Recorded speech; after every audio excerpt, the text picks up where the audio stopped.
This man stole $65 billion. For 40 years, nobody noticed. Not the banks, not the regulators, not even the people working for him. Bernie Madoff didn't come from Wall Street. He came from a lifeguard tower and weekend sprinkler jobs. By 22, he'd saved $5,000. Not a fortune, but apparently enough to start one. He started with $5,000 and a tiny investment office. Real trades, real clients, real profits. Which is exactly what made him so believable later. The scheme began with optimistic projections, but hidden losses the balance sheets to hide the truth from investors. A real investment fund makes money, loses money, then makes money again. Madoff's fund skipped that part. New investors paid the old investors, the statement showed profits, and everyone stayed happy. As long as fresh money kept arriving, the lie stayed alive. Floor 17 handled the real business. Floor 19 handled the fake one. Hidden behind locked doors, a handful of employees spent decades manufacturing profits that never existed. Markets rise, markets crash, investors panic. Somehow, Madoff's fund kept making money every single month. No bad quarters. Either he was the greatest investor in human history or something else was generating those returns. For years, investors, banks, regulators, and financial experts saw nothing unusual. Then one analyst looked at the numbers and had a very different reaction. His name was Harry Markopolos. The returns were so perfect, they broke the laws of probability. It took him about 5 minutes to spot the fraud. The SEC would spend the next 9 years missing it.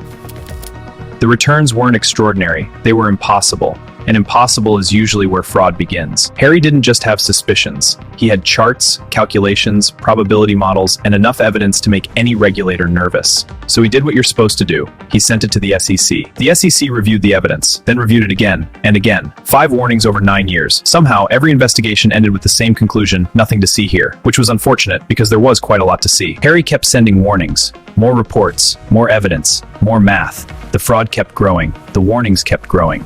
Strangely, only one of those seemed to concern the regulators. By now, Harry wasn't trying to prove Madoff might be a fraud. He was trying to understand why nobody else could see it. The numbers weren't just suspicious anymore. They were impossible. Then things got even stranger. During an SEC investigation, agents reportedly left their briefcases behind in Madoff's office. Inside, notes about the investigation, which was incredibly helpful for Bernie. Then came 2008. Markets crashed, investors panicked, and suddenly everyone wanted their money back. Which is a problem when most of the money isn't actually there. Then the numbers stopped cooperating. Investors wanted billions. Bernie had a fraction of that. For 40 years, the lie survived on confidence. Now it had to survive on arithmetic. There was one problem. The money wasn't missing. It was never there. For decades, Bernie had sold investors a fortune. Now they wanted to withdraw it. On December 10, 2008, Bernie finally told his sons the truth. There were no investments, no secret strategy, no fortune, just one enormous lie. Mark and Andrew weren't part of the scheme, and after hearing the truth, they made a decision Bernie never expected.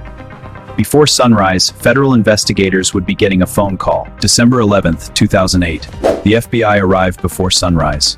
After 40 years of lies, fake statements, and impossible returns, Bernie Madoff was finally under arrest. When Bernie fell, he didn't fall alone. Retirees lost life savings. Charities lost funding, families lost futures. The fraud wasn't measured in dollars anymore, it was measured in people. Investigators estimated losses at roughly $65 billion.